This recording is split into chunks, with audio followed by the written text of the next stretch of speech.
Good evening, everyone. Can you hear me? Am I audible?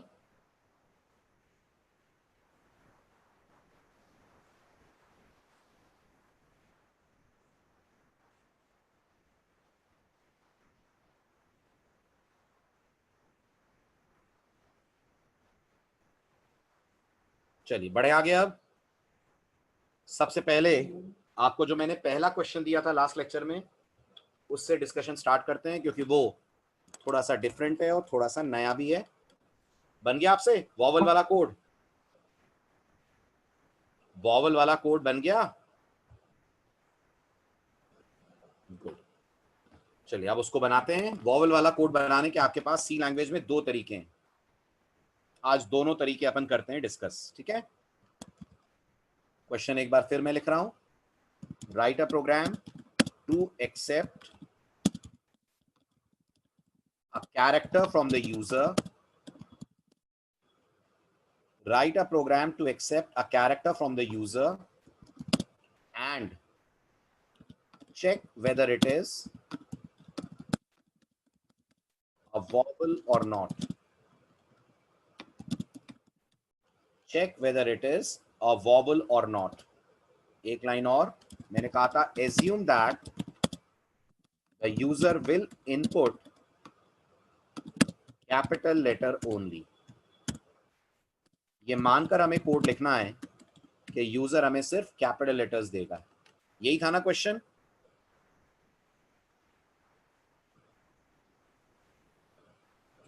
शुरू करते हैं अब इस कोड को। शुरुआत एज यूजुअल हेडर फाइल्स के साथ। hash include stdio.h, hash include conio.h, void main, then integer character ch। ठीक है, आप सबसे पहले बताइए वेरिएबल्स कितने लगेंगे इस प्रोग्राम को बनाते वक्त? टोटल वेरिएबल्स कितने यूज होंगे? 5 कि 1? 1 लगेगा। वेरी गुड, है ना?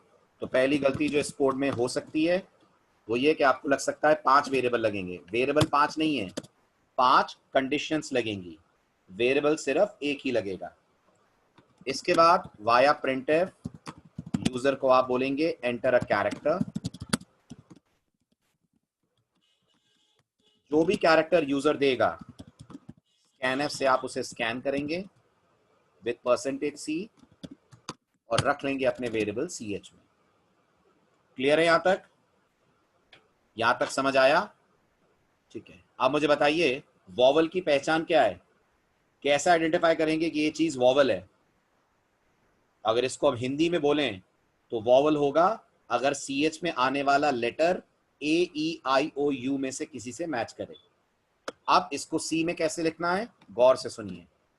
आप लिखेंगे if CH double equal to, आगे बताइए, आगे बताइए ए कैसे लिखेंगे? सिंगल कोट में के डबल कोट में के बिना सिंगल कोट डबल कोट के? वेरी गुड, सिंगल कोट में। और सिंगल कोट नहीं लगाया तो कुछ प्रॉब्लम है क्या? अगर ए पे सिंगल कोट नहीं लगाया तो कुछ प्रॉब्लम है? हाँ, कंपाइलर फिर ए को वेरिएबल मान लेगा। कंपाइलर ए को एक वेरिएबल मान लेगा और फिर ढूंढेगा ए नाम का वेरिएबल कहाँ है। क्या हमारे प्रोग्राम में ए नाम का वेरिएबल दिख रहा है? नहीं दिख रहा है, तो कंपाइलर दे देगा सिंटेक्स एरर, ये कहते हुए कि आपने ए नाम का कोई वेरिएबल नहीं बनाया है। इसलिए single quotes are very important, क्योंकि सिंगल कोट कंपाइलर को ये इंडिकेट कर रहे हैं कि ए को ट्रीट करना है एज अ कैरेक्टर और इसकी जगह सब्स्टिट्यूट करनी है इसकी आस्की। कितनी है ए की आस्की? 65। ठीक है, अब अगर ये कंडीशन मैच करती है तो आप लिख सकते हैं इट इज अ वॉवल। आप मुझे बताइए अगर ये कंडीशन मैच नहीं कर रही है तो क्या हम कह सकते हैं it is not a vowel? नहीं कह सकते हैं, राइट? अगर हम ये कंडीशन फॉल्स देख रहे हैं तो अभी 4 कंडीशंस और हैं, उन्हें भी चेक करना पड़ेगा। तो एक तरीका इस कोड को लिखने का ये हो सकता है कि हम उन चारों के लिए एल्सिफ्स लगाएं और यहां लिखें if C H double equal to e, यहां लिखें प्रिंटफ, प्रिंटफ में फिर से कहें इट इज अ वॉवल, फिर लिखें else if c H double equal to i, फिर printf it is a vowel.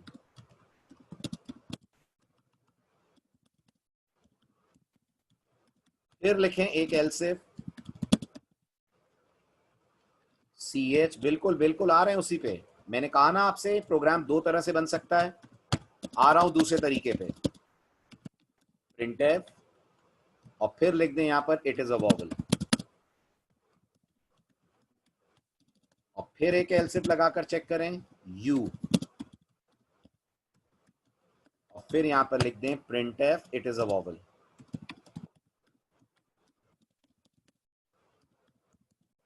और अगर ये सारे के सारे फॉल्स हैं तो else printf it is not a vowel.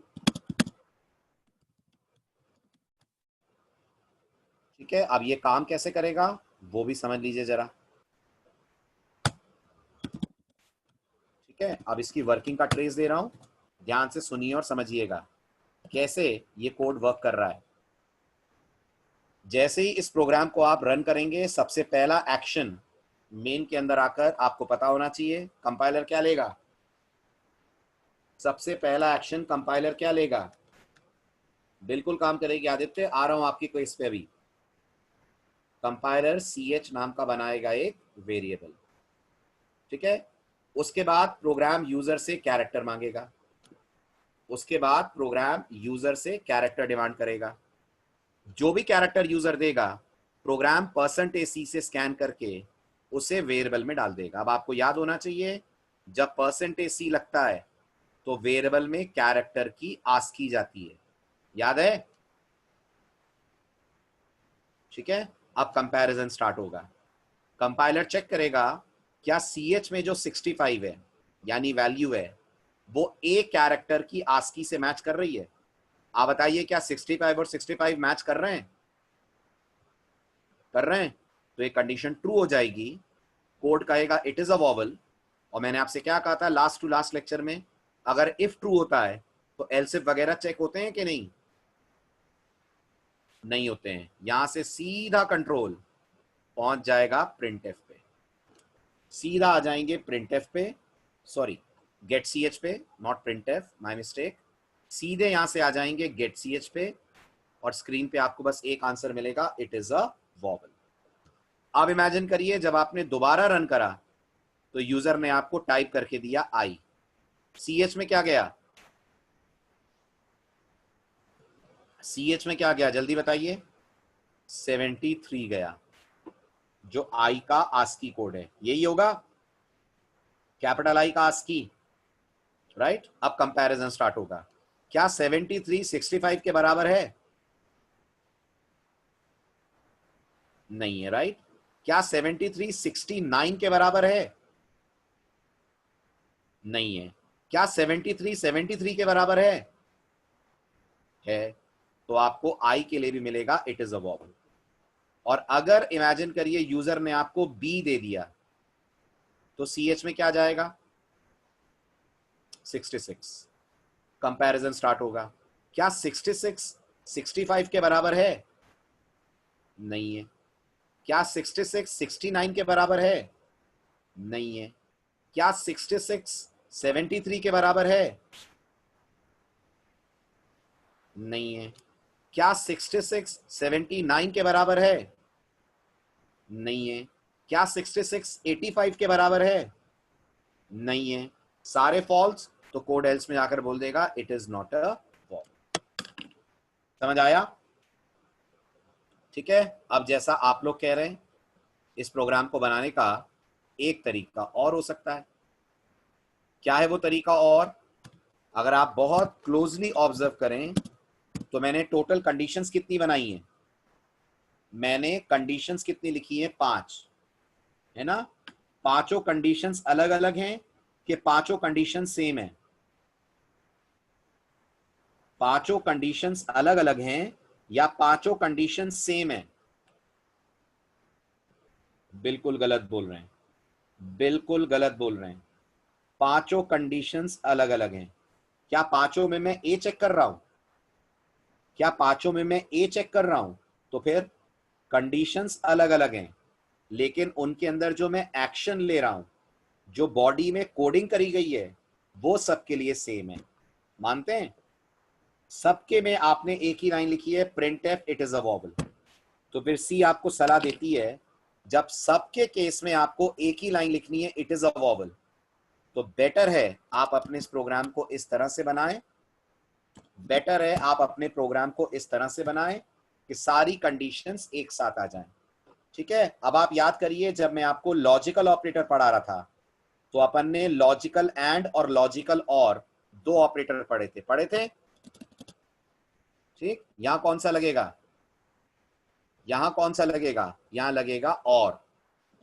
कैसे लिखेंगे? आप लिखेंगे if C H double equal to a और c H double equal to e और c H double equal to i और c H double equal to o और c H double equal to you.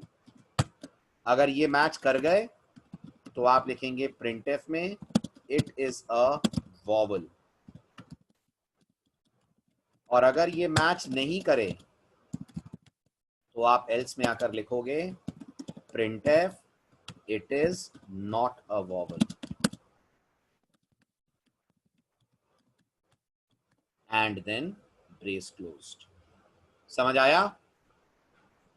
ठीक है, अब इसमें एक बहुत इंपॉर्टेंट बात मुझे समझाइए।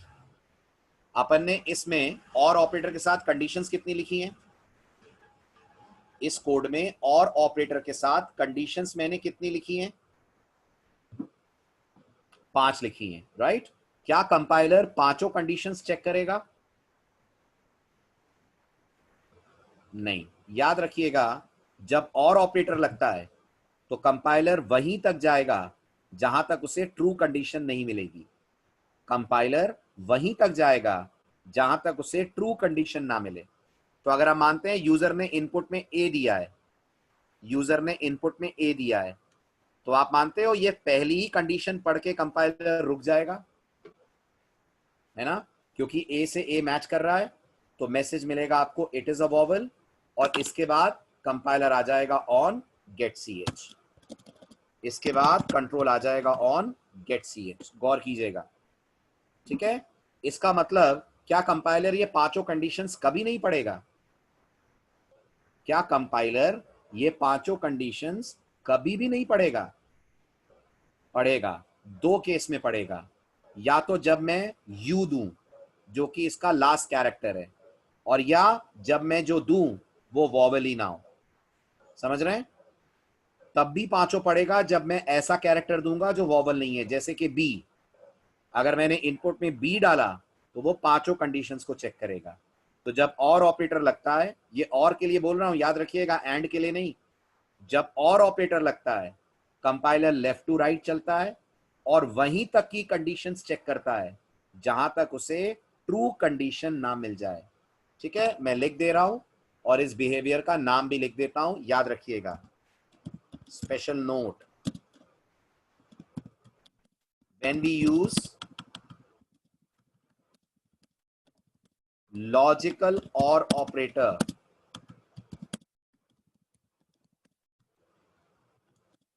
in our code or in our conditions, when all the conditions are not evaluated, rather the condition testing starts from left to right only up till a true condition is found.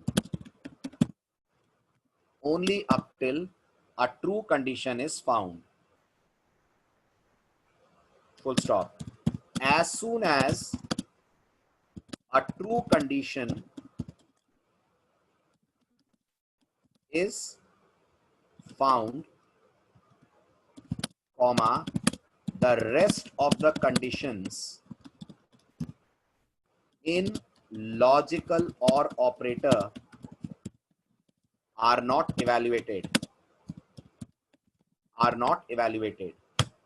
इस behaviour को क्या बुलाते हैं? Can you tell me? This behaviour is called, इस behaviour को क्या बुलाते हैं? वहीं तक जाना जहां तक ट्रू ना मिले, शॉर्ट सर्किट बिहेवियर या शॉर्ट सर्किट ऑपरेटर। आप तो बिहेवियर याद रखिए, ऑपरेटर में कंफ्यूज होंगे। This is called short circuit behaviour, इसका नाम है प्रोग्रामिंग में। कंपाइलर लेफ्ट टू राइट जाएगा, बस वहीं तक चलेगा जब तक उसे ट्रू ना मिले। जैसे ही ट्रू मिलेगा कंपाइलर रुक जाएगा। ठीक, आगे बढ़े। हाँ बिल्कुल बिल्कुल शैला, उसी पे आ रहा हूं मैं। अब ये बताइए, ये जो मैंने ए ई आई ओ यू लिखे हैं, क्या इनकी जगह आस्कीज लिख सकते हैं? Can I write this like this, if C H double equal to 65 और c H double equal to 69 and so on. बिल्कुल, we can also use ASCII values, कोई दिक्कत नहीं है। अगर आपको याद है तो आप आस्कीज लिख सकते हैं। समझ आया?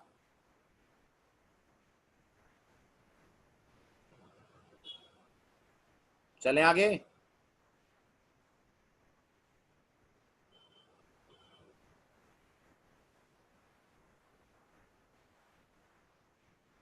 गुड, अब आप अगला कोड अटेम्प्ट कीजिए।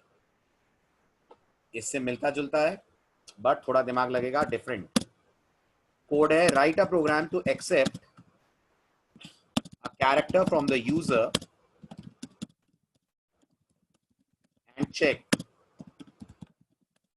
whether it is a capital letter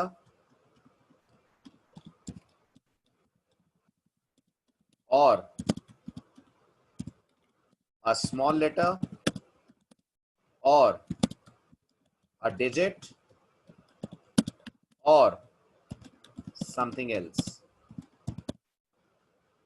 करिए कोशिश, यूजर से कैरेक्टर लीजिए और चेक करके बताइए दिया गया कैरेक्टर कैपिटल लेटर है या स्मॉल लेटर है या कोई डिजिट है और या इन सब से अलग कुछ और है। कुछ और तब बोलिएगा जब वो कोई सिंबल वगैरह हो। बनाइए जल्दी, बन जाएगा।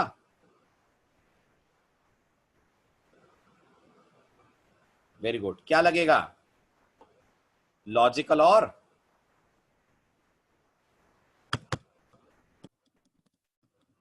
नहीं, लगेगा लॉजिकल एंड।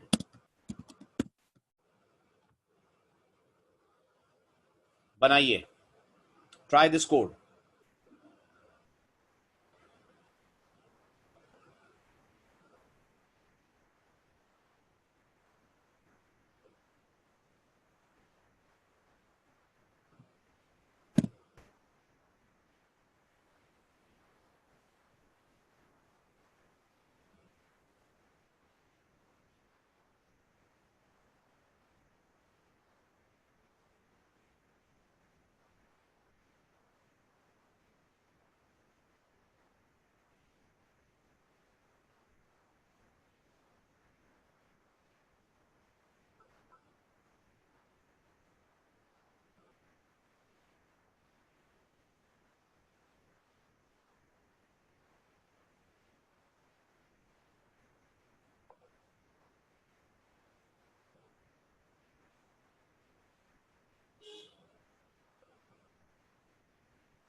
पूरा प्रोग्राम लिखकर पेस्ट करिए कंचन, एक एक लाइन पेस्ट नहीं करिए।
नहीं लगेगा श्रेयांश, हम कैरेक्टर में भी डिजिट रख सकते हैं, आस्की से कंपेयर कर लो। अगर यूजर डिजिट भी दे रहा है और हमने स्कैन एफ में %c लगाया है तो स्कैन हो जाएगा, लेकिन एज अ कैरेक्टर स्कैन होगा और मेमोरी में आस्की जाएगी।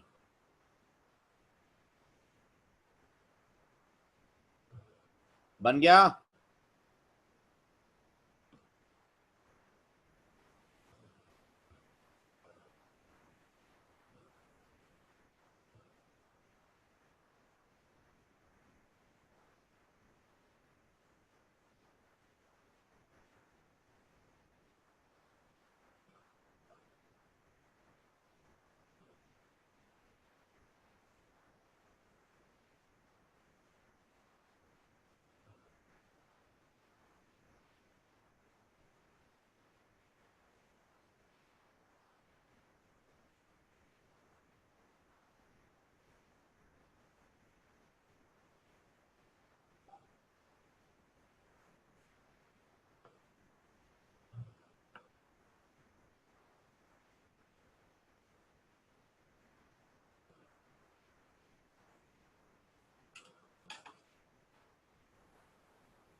बिल्कुल सही विनीत।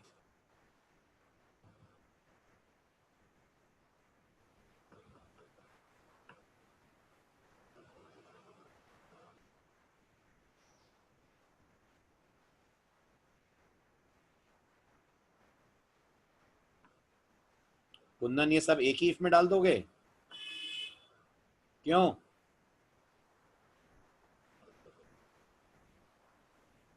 ये सारे के सारे एक ही इफ में आएंगे?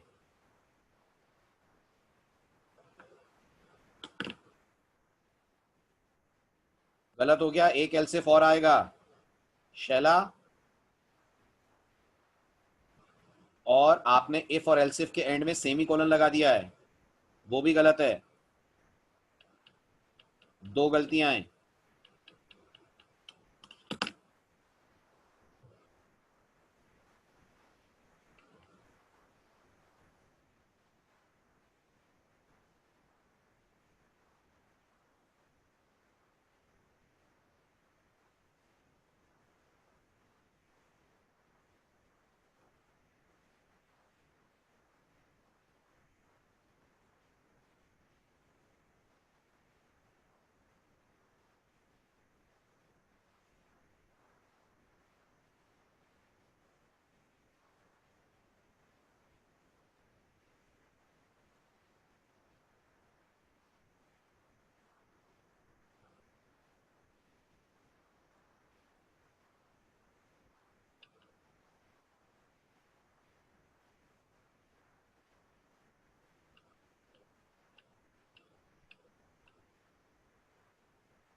गुड। चलिए मैं कर रहा हूं, मैच कीजिए। इनिशियल पार्ट पहले जैसा ही, hash include stdio.h, hash include conio.h, then आएगा मेन। करेक्ट? यहां तक समझ आ रहा है? मेन के अंदर आप लेंगे char ch, स्क्रीन को करेंगे आप क्लियर। printf में यूजर से बोलेंगे एंटर अ कैरेक्टर। जो भी कैरेक्टर यूजर आपको देगा, स्कैन से उसे स्कैन कीजिए और रख लीजिए अपने वेरिएबल ch में। यहां तक क्लियर है?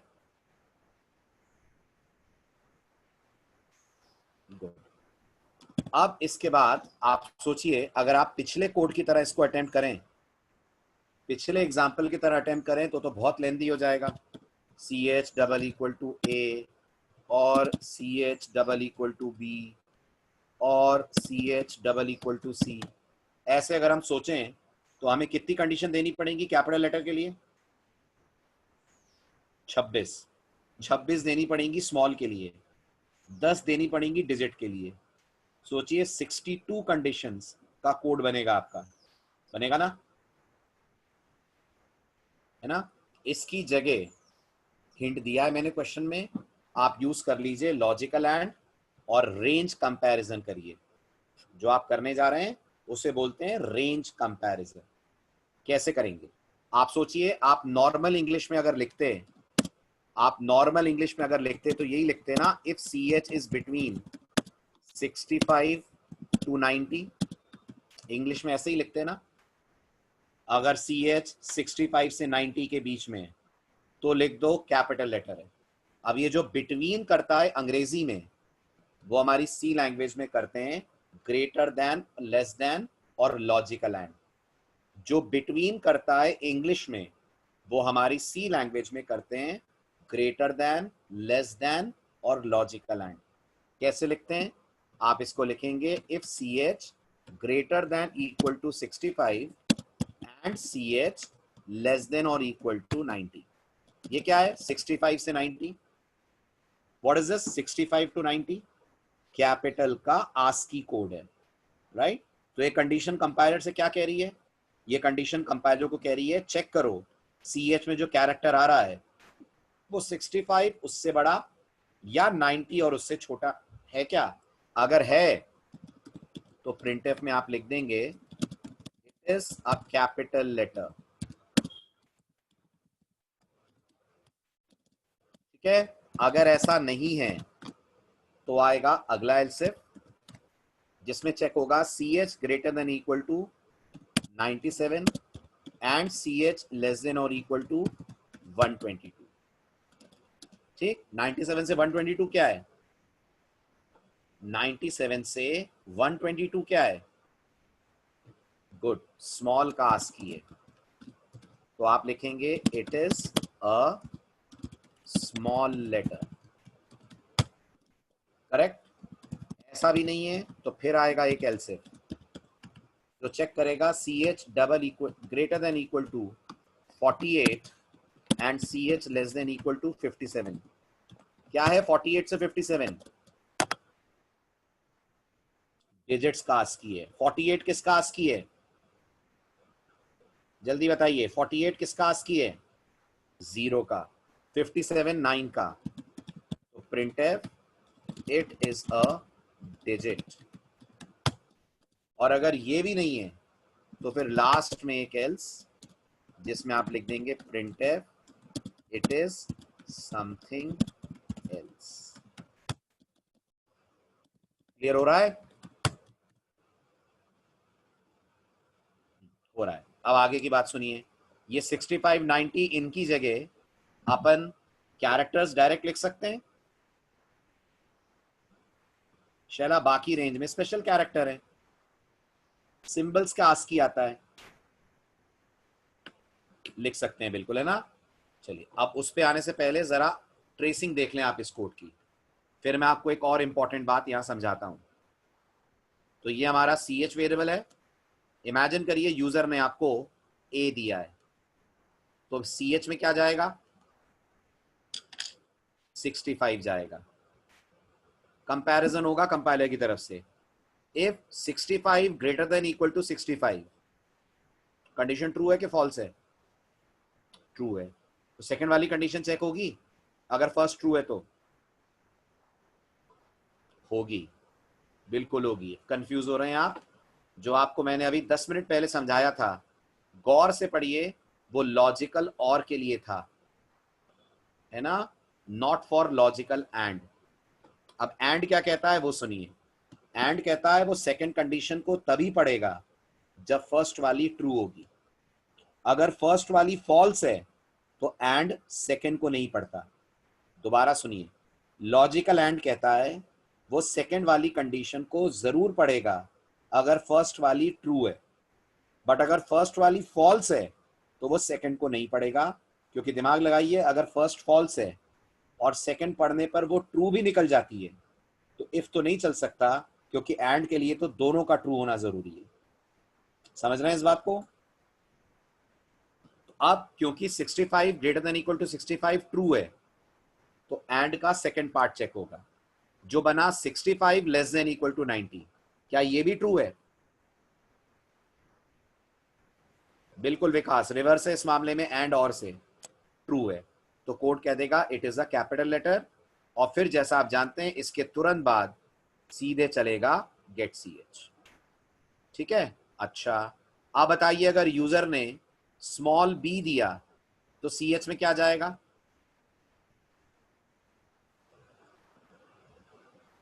$98 जाएगा। ओके, क्या 98 65 से बड़ा है? है, तो कंडीशन ट्रू होगी। क्या 98 90 से छोटा है? नहीं है। एक ट्रू है, दूसरा फॉल्स है, बीच में एंड है, तो ओवरऑल कंडीशन फॉल्स हो गई। एग्री कर रहे हैं? कंट्रोल आएगा एलसिफ पे। क्या 98 ग्रेटर देन इक्वल टू 97 है? है। क्या 98 लेस देन इक्वल टू 122 है? है। दोनों ट्रू है, तो कोड एलसिफ में जाकर बोलेगा it is a small letter. Code else if में जाकर बोलेगा it is a small letter. समझ रहे हैं? और बाहर आ जाएगा। यही यूजर अगर आपको इनपुट में 2 देता है, तो याद रखिएगा 2 को एज अ कैरेक्टर स्कैन करा जा रहा है, तो मेमोरी में 2 नहीं जाएगा, 2 का आस्की 50 जाएगा। ओके, चेक होगा 50 greater than equal to 65, true की फॉल्स? फॉल्स है ना, तो सेकंड वाला नहीं चेक होगा, एंड के बाद वाला पार्ट चेक नहीं होगा। अब चेक होगा 50 greater than equal to 97, true के फॉल्स?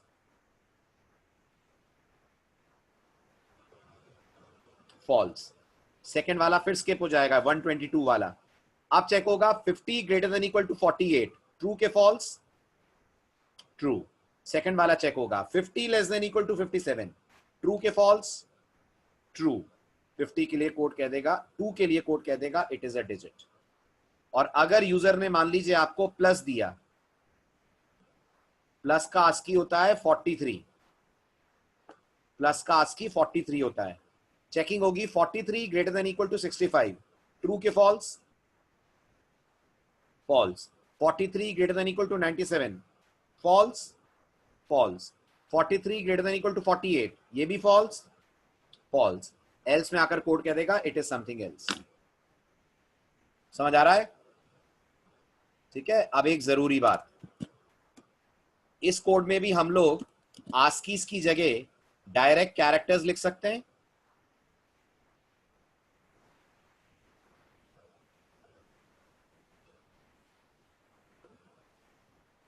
है ना? अच्छा, अब जब डायरेक्ट कैरेक्टर लिखेंगे तो क्या ध्यान रखेंगे बताइए? ये 65 की जगह आ जाएगा कैपिटल ए, ये हो जाएगा कैपिटल जेड सिंगल कोट्स के साथ। ठीक है, ये हो जाएगा सिंगल कोट्स के साथ स्मॉल ए, ये हो जाएगा सिंगल कोट्स के साथ स्मॉल जेड।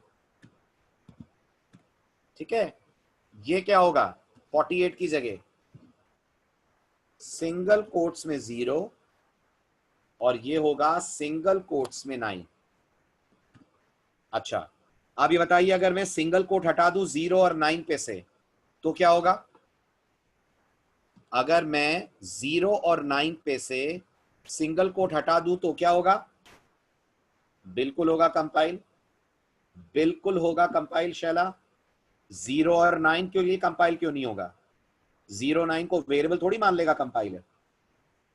गलत बोल रहे हैं कुंदन, वेरिएबल का नाम कभी डिजिट से स्टार्ट होता है क्या?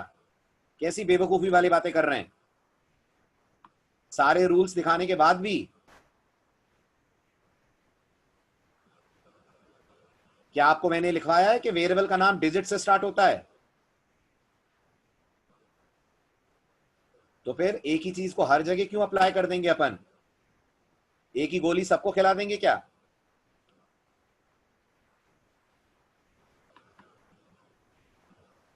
Exactly exactly. अब कंपाइलर 0 और 9 को 0 और 9 की तरह देखेगा। तो सवाल आता है 0 और 9 को 0 9 की तरह देखेगा मतलब वो 0 को आस्की और 9 को आस्की में कन्वर्ट नहीं करेगा, वो उसको 0 और 9 ही देखेगा। तो आप देखिए क्या होगा।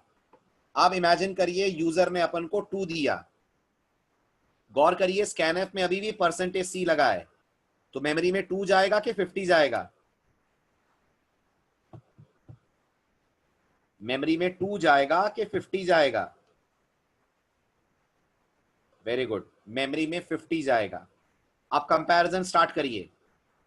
50 greater than equal to 65, true या false? 50 greater than equal to 65, false. Else if 50 greater than equal to 97, false. ध्यान से सुनना, अब ध्यान से। 50 greater than equal to 0, अरे अरे अरे साक्षी, 50 greater than 0 क्या हो रहा है आज? True. And 50 less than equal to 9, 50 less than equal to 9, ये फॉल्स। तो 2 के लिए कोड एल्स में जाकर कह देगा इट इज समथिंग एल्स। समझ आया? समझ आया? अब अगर इस 0 पे आपने सिंगल कोट लगा दिए, 0 और 9 पे, तो क्या होगा? तब कंपाइलर इसे कैरेक्टर 0 और कैरेक्टर 9 मानेगा, और कैरेक्टर 0 की जगह क्या आएगा? 48, और कैरेक्टर 9 की जगह आएगा 57। समझ आ रहा है? और जो गलती आज कर रहे हैं वो दोबारा नहीं करिएगा, सुन लीजिए अच्छे से। अगर मैं पूछता हूं ये क्या है, तो आपका जवाब होगा ये कैरेक्टर कांस्टेंट है और इसका आस्की 65 है। समझिए, अगर ए पे से सिंगल कोट हटा दूं तो ये वेरिएबल हो जाएगा। क्या वैल्यू होगी इसकी? नहीं पता, वो डिपेंड करता है प्रोग्रामर ने क्या दी होगी। हम कैसे बता सकते हैं ए में क्या होगा? ठीक है, ऐसे ही अगर 0 पे सिंगल कोट लगा देंगे तो वो कैरेक्टर कांस्टेंट है, इसकी वैल्यू 48 होगी। और अगर सिंगल कोट नहीं लगाएंगे तो वेरिएबल नहीं बन जाएगा, इंटीजर कांस्टेंट बन जाएगा, और इसकी वैल्यू क्या होगी? 0 ही होगी। समझ आ रहा है? तो इस ए को इस 0 के जैसा मत मानिए, वो वेरिएबल है, ये वेरिएबल नहीं हो सकता किसी हालत में।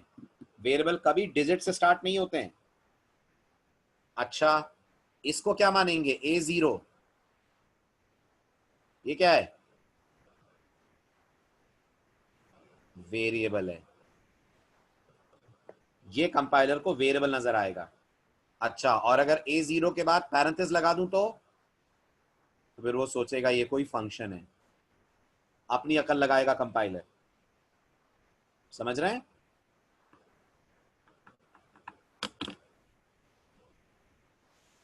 ये वाला कोड क्लियर हो गया?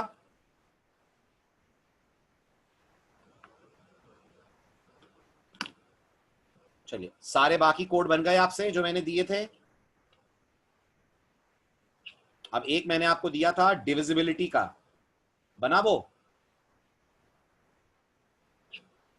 बन गया? 2 से डिविजिबल, 3 से डिविजिबल, के दोनों से डिविजिबल हो गया? अच्छा, जरा बताइए कैसे बनेगा? अपन वो कोड चेक कर रहे हैं क्योंकि उसमें एक बहुत जरूरी बात है जो आपको ध्यान में रखनी है। कोड था write a program to accept an integer from the user and check whether it is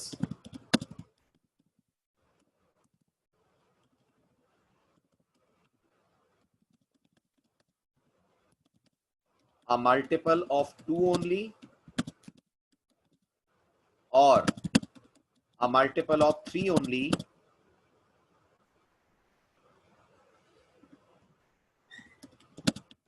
or a multiple of both 2 and 3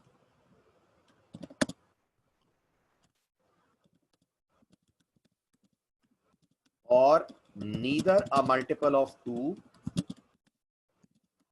nor 3। अब मैं कोड लिख रहा हूं, आप जरा देख के बताइएगा कोड सही है कि गलत है। ठीक है, देखिए ध्यान से। मैंने लिखा सबसे पहले header files as usual stdio conio.h, main में आकर एक इंटीजर लिया a के नाम से, स्क्रीन क्लियर करी, प्रिंटफ के थ्रू यूजर से इसमें इनपुट लिया, स्कैनफ से इनपुट को स्कैन कर लिया। ठीक है, इसके बाद चेक करा if a modulo division 2 double equal to 0।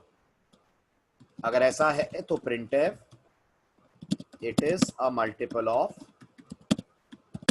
2 only.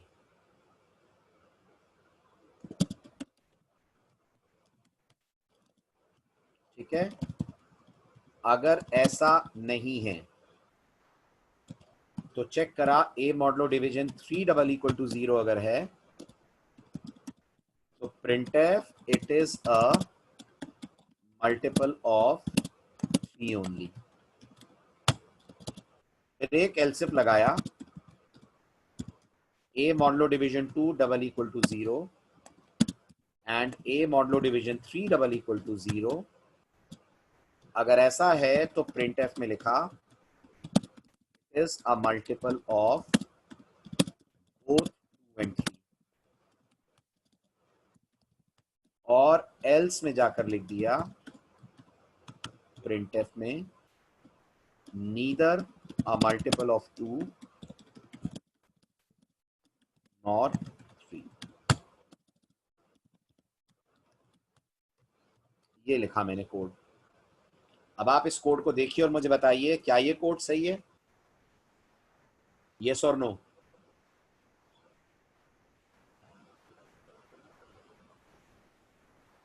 बिल्कुल सही प्रणय, बिल्कुल सही। ये प्रोग्राम गलत है, लेकिन गलती पकड़ में तभी आएगी जब हम कोई ऐसा नंबर देंगे जो दोनों का मल्टीपल है ना। बिल्कुल सही शैला। लेकिन अब सुनिए, अगर मैंने इनपुट में 4 डाला तो इस कोड का आउटपुट क्या आएगा? 4 के लिए बिल्कुल सही आउटपुट देगा, बोलेगा मल्टीपल ऑफ 2 ओनली। सही है, 4, 2 और 3 में से सिर्फ 2 का ही मल्टीपल है ना। ठीक है, अगर मैंने 9 डाला तो भी ये बिल्कुल सही आउटपुट देगा, मल्टीपल ऑफ 3 ओनली, है ना। अगर मैंने 11 डाला तो भी ये कहेगा neither a multiple of 2 nor 3।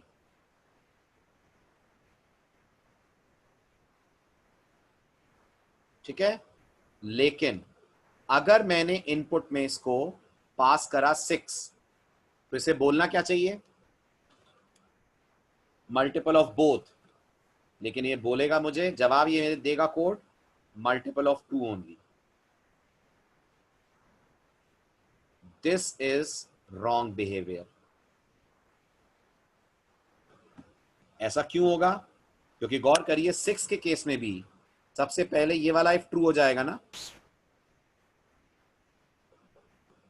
हो जाएगा, कोड कह देगा it is a multiple of 2 only, और यही बंद हो जाएगा। बिल्कुल विकास। तो क्या करा जाए इसमें? इस कोड को कैसे सुधारें, क्या करें? जो दोनों की डिविजिबिलिटी वाली कंडीशन है वो चेक होनी चाहिए सबसे पहले, करेक्ट। तो यहां आकर आप दोनों वाला केस लीजिए और यहां आकर सिर्फ एक लीजिए a modulo division 2 double equal to 0 और कहिए it's a multiple of 2 only. समझ आया? ये पर्टिकुलर कोड ऐसा है जिसमें ऑर्डर मैटर करेगा।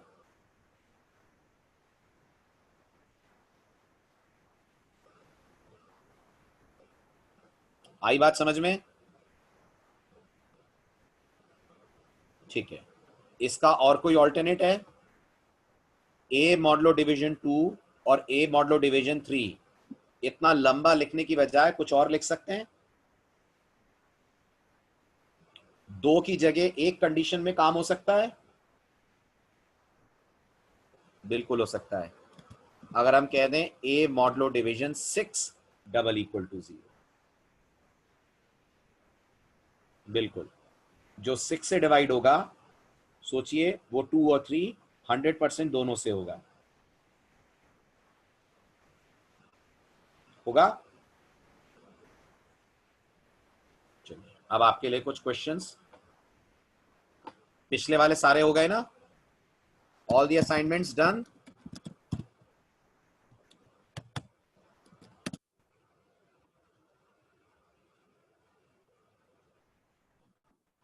पहला question,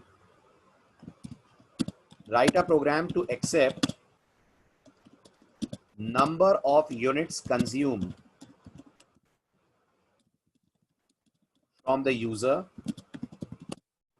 as input and according to the table given below.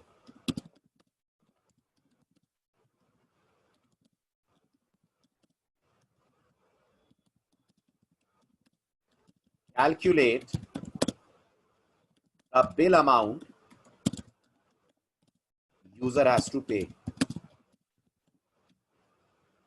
ठीक है, यूनिट्स मतलब इलेक्ट्रिकल यूनिट्स।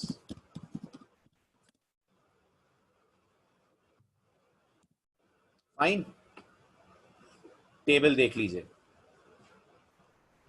टेबल है यूनिट्स कंज्यूम और रेट टू बी चार्ज्ड।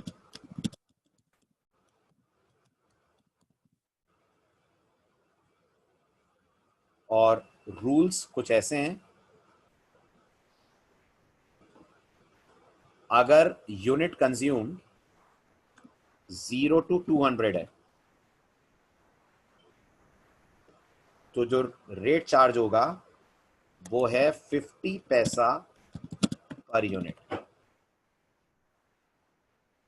ठीक है,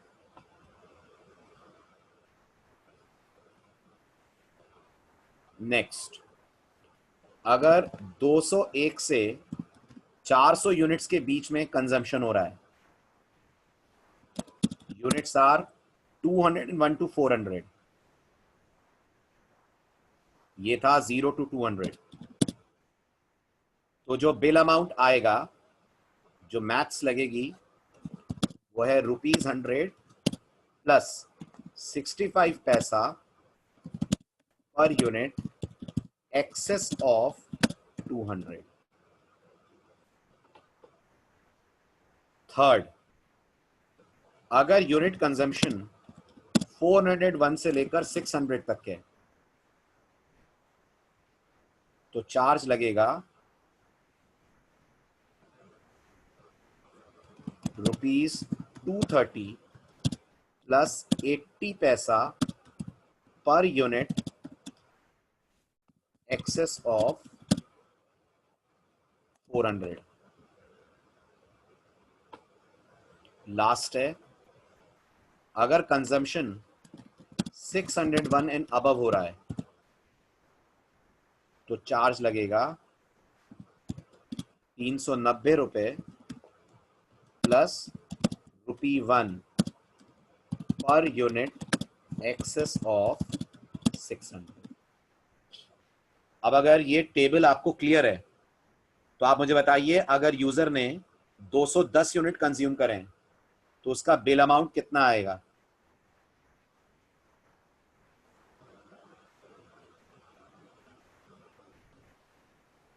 जल्दी बताइए, 210 यूनिट कंज्यूम अगर हुए तो बिल कितने का बनेगा?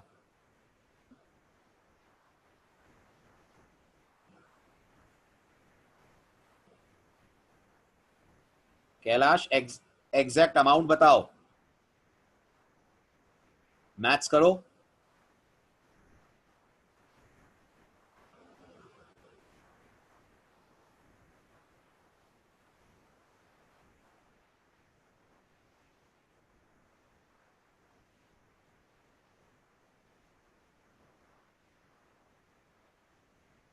बिल्कुल सही, 106 रुपये 50 पैसे। ठीक, कैसे आया समझिए इस बात को। अगर यूजर ने 210 यूनिट कंज्यूम करें तो आप मानते हैं 200 से ऊपर है कंजम्पशन, है ना, तो सेकंड वाला रेट लगेगा। एग्री करते हैं? ठीक, अब सेकंड वाले में ये 100 रुपए किस बात के हैं? सेकंड वाले में 100 रुपए किस बात के लिए जा रहे हैं? वो 200 तक के हैं। 200 तक के 50 पैसे के हिसाब से 100 रुपए ही बने ना। 100 रुपए 200 से ऊपर के नहीं लिए जा रहे हैं, 200 तक के 100 रुपए हैं। और जितने 200 से ऊपर हैं उसके लिए हर यूनिट का 65 पैसा लग रहा है। तो मैं बोल रहा हूं यूजर ने 210 यूनिट कंज्यूम करे हैं, है ना, तो 210 यूनिट के 100 रुपए तो 200 यूनिट के हो गए। अब 10 यूनिट के 6.5 रुपए होंगे ना,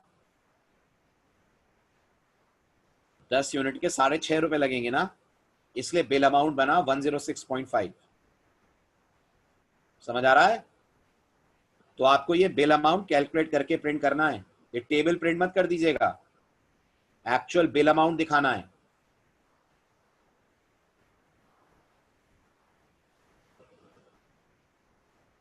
ठीक है, तो ये करके लाइए, एक ही दे रहा हूं असाइनमेंट आज, इसको करके लाइए। नेक्स्ट लेते हैं नेस्टेड इफ। स्क्रीनशॉट्स ले लें आप।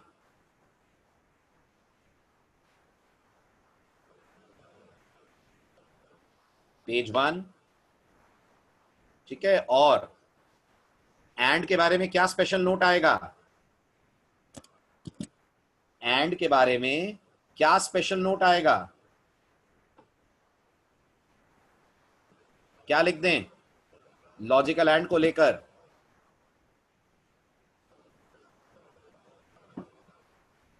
When we use logical and operator in our codes, then all the conditions are not evaluated. Rather, condition testing starts from left to right up till a कैसी condition? False condition is found. As soon as a false condition is found, the rest of the conditions in logical and are not evaluated.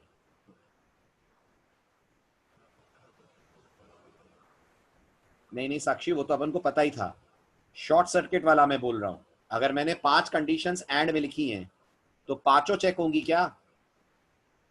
नहीं, left to right चलेगा compiler, और अगर उसे दूसरी condition false दिख गई, पहली ट्रू है तो दूसरी को पढ़ेगा, दूसरी फॉल्स दिख गई, थर्ड फोर्थ फिफ्थ को पढ़े बगैर ओवरऑल को मान लेगा फॉल्स। समझ रहे हैं इस बात को?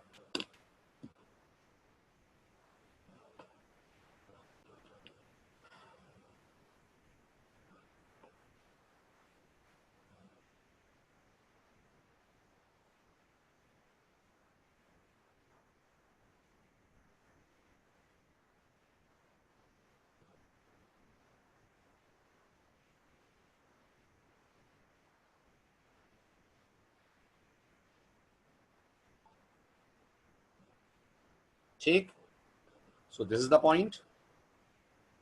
हाँ कैलाश, अगर एक भी फॉल्स है तो उसके बाद वाली कंडीशंस चेक नहीं होंगी, याद रखना। एक भी फॉल्स है तो बाद वाली चेक नहीं होंगी, अगर एंड लगा है तो। ये एंड के लिए बोल रहा हूं मैं, और के लिए क्या है? उल्टा है, अगर एक भी ट्रू हो गई तो उसके बाद वाली चेक नहीं होंगी।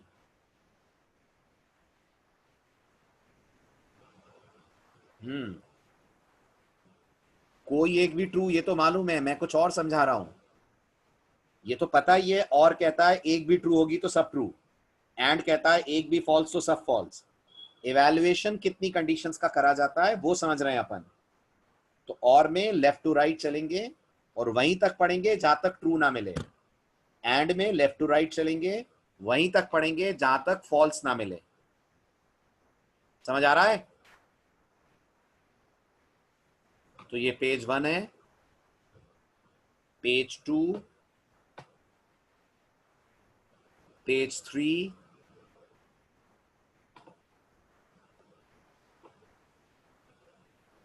This is page 4,